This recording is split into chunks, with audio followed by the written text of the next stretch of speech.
Hello, ladies and gentlemen. Today we have to talk about default. So, how deep can we fall into uh, our problems until the company is dying? And obviously, to prevent it, we need money. So, if we have plentiful cash reserves to survive, then plentiful of shocks can happen here and there.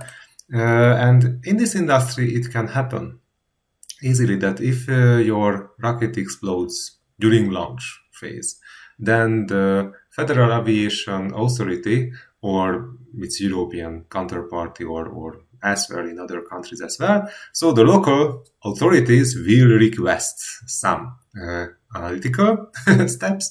So you have to provide a report why or how this happened.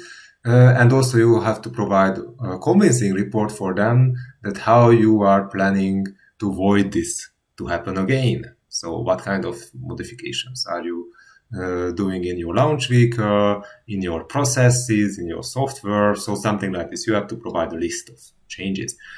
And it should be a convincing change. And also, if you are a publicly listed enterprise, then also you have to provide some reports to convince your investors as well that things are doing well. And this is also really important because if until you are not submitting the report and until it's not accepted by the authorities, then we are not able to fly.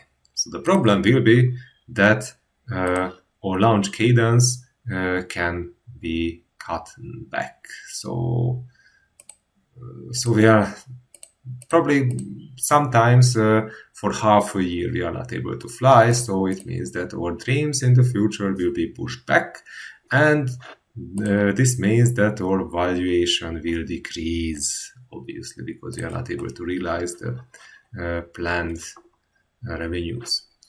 That's why our business plan is quite conservative, because at the first year we will just fly 2 times, and if we can fly more, then we are happy, but otherwise, no.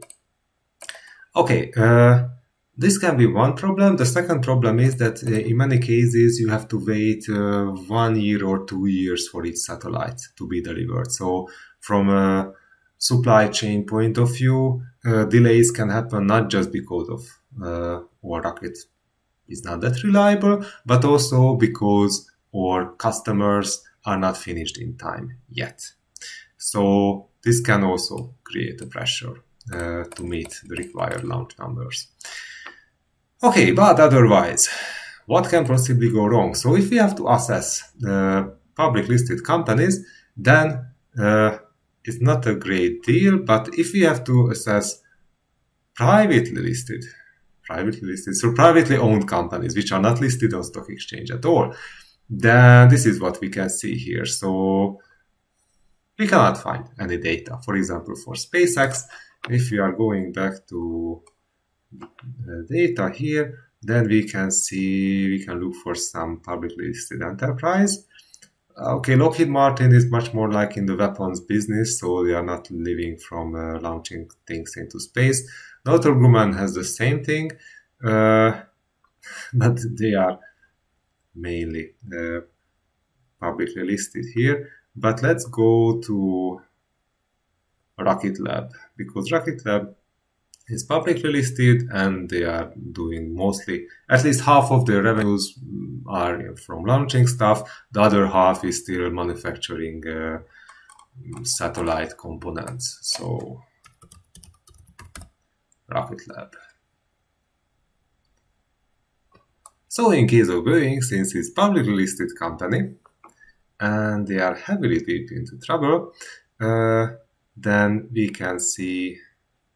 So if we are looking on Boeing, so a publicly listed enterprise, then we can see that data providers have their own scoring ways. So still we can look for credit rating from Standard & Poor's, from Moody's. So if the company is sold any kind of corporate bond, then they will have a rating. Until it's in a triple B or double B category, then it's still relatively safe. Once it's a single B or in category C, then it will be risky. Obviously, if it would be in category A, then it would be much better, but because of the recent problems, deep troubles at corporate level, then yeah, it's right now they have issues. Okay, also Definitive Icon is doing their own rating, so they have their own structural, text mining, smart ratios model, and in this case they are providing a probability of default data of 0.63%. So we can say that, yeah, it's still good. So they are monitoring profitability, leverage, coverage, liquidity, and growth and stability things, and also they are looking for different filings and news data, and also they are looking for asset volatility, and I don't know what is asset drift, but okay. So this is one thing. Also, we should check their peers. So practically in aerospace defense sector, what we can find here, and we can see that mostly everybody is in category B or A. So we can't say that they are much different. But also we can report.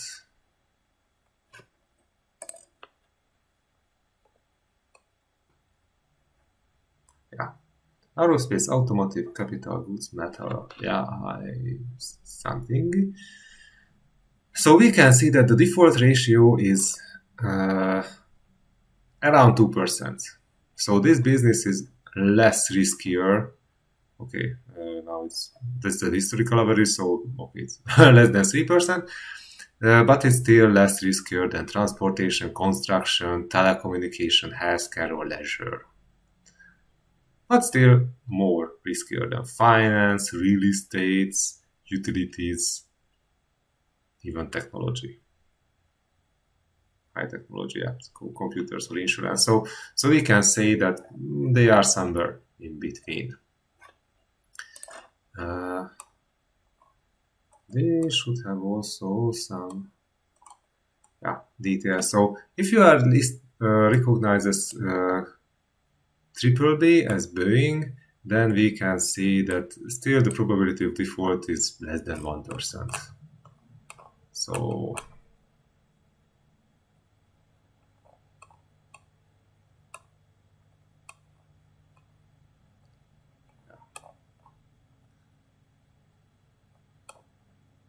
or if you are checking recent big default cases, then also we are not able to see anyone from the sector. So we can say that this is still a calm market.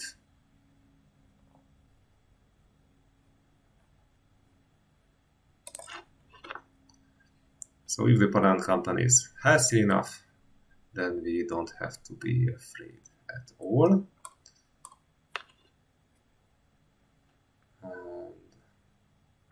Combined credit risk. You can see that, it's in A category, probability of default way less than 1%. So if we are checking profitability, it's highly profitable, leverage, coverage, liquidity. So it operates in flying color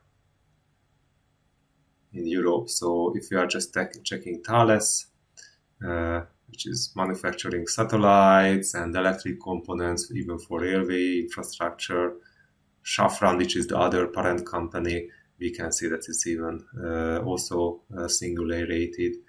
BAE Systems, which is also in the aviation sector, just in the defense part, we can see also that. So if you can see that they are operating nicely, then you don't have to be afraid. But still, you can ask the question that how can we compute anything fastly?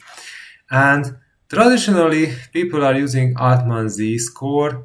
Just I don't like this because it practically provides no probability of default. It just provides a range, and after that we can see that I don't like it. People are using it, just I don't want to. So if we would like to have a more sophisticated approach, then we should use also no score, because at least this one was calibrated later on, and also it provides a probability. So it's not providing some ranges, but it says that this is the probability of going to default. So, and also we can use it as a dynamic approach. And also you can see that mostly it looks for the size, relative size of the enterprise, and otherwise it looks for the same thing what other approaches are looking for. So what is the leverage, how much they expose on the short run, so what is are they financing themselves aggressively or defensively, so current loans to current liabilities to current assets, so short-term exposure is assessed here. And so practically most of the models are using the same or similar variable sets. So we just have to pick one, and this is what I prefer. So if we are checking the valuation, sorry, not valuation, so probability of default, here we just have to add the total assets and other variables. Okay, this gross national product price index level, it was obviously collected from France, and otherwise all the data is coming from the balance sheet. So after that, I just added the additional variables, so from this function, and then everything was calculated.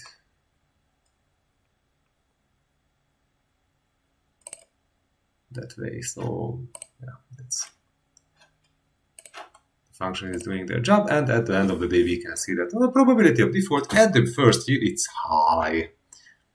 Why? Because we are not making money, because we are in losses, and also still we have our cash reserve, but yeah, we are making losses. So this is not great. And also if you are checking the data set, yeah, and so here we can see some improvement in case of short-term positions, and also working capital will improve also because of short-term positions. Also total liabilities, total assets will improve because we will have higher and higher cash reserves, and it's nice. And also this net income to total assets will improve because we are generating positive profits. The same thing is for funds from operations because of our losses, and this is the net income data. Yeah, so that's why the ozono score is positive here, and as a result it will be quite high. So okay, then let's see that probability of default after all the actions what we did during this class. But let's see, for example, what would happen if we would implement the hedging strategy, what we abandoned because yeah, it was disastrous. But still, let's copy this one here, probability of default, strategy. Then let's see what can possibly go wrong if I'm doing this. So instead of we are spending all this money on things, and also at the same time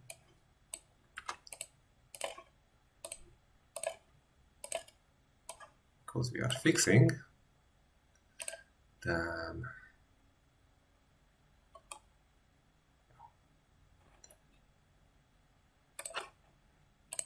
okay, our valuation will be affected, but probability of default, because of our more sophisticated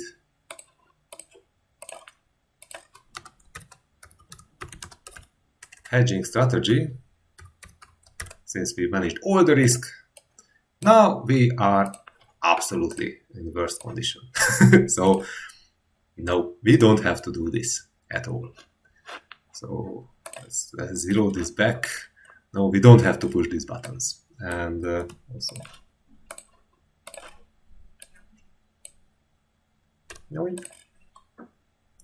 then you can ask the question that, okay, what happens if we are not able to reuse the rocket?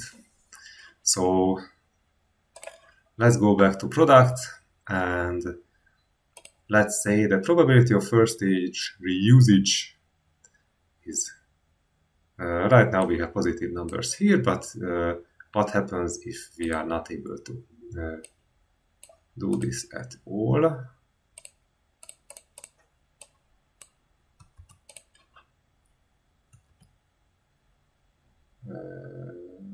Should I do this one?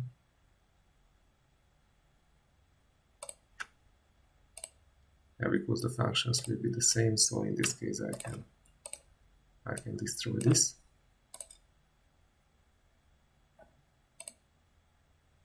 You're not copying. Oh. Okay, then I have to also copy this one, just to keep the functions, and then yeah. So let's zero everything out. So what happens with our profitability? It will be dead. And we are starting to run out of money in the second year. But otherwise,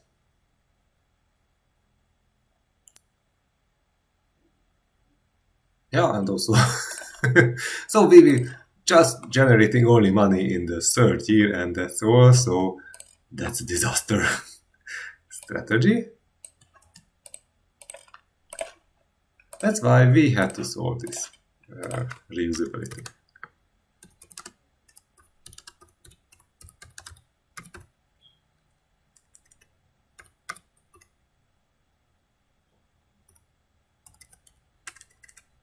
Reuse. Now first stage reuse. Also, let's check the valuation. Let's just keep it here. It will be useful.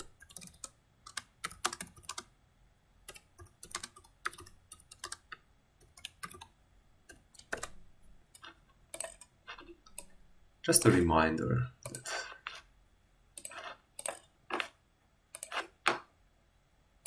So probability of default, yeah.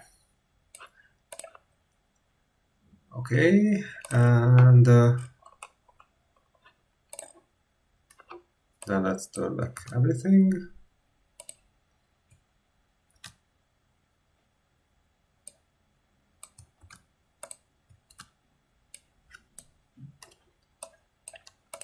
And also let's check. Okay, familiar numbers are with us. Yeah. Okay, so yeah, that would be the key takeaway in this case, because we can see that we can create a nice graph.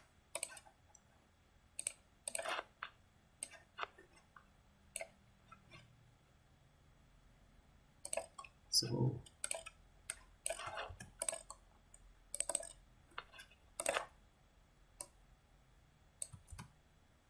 and don't be politicians, so we have to scale this rightfully.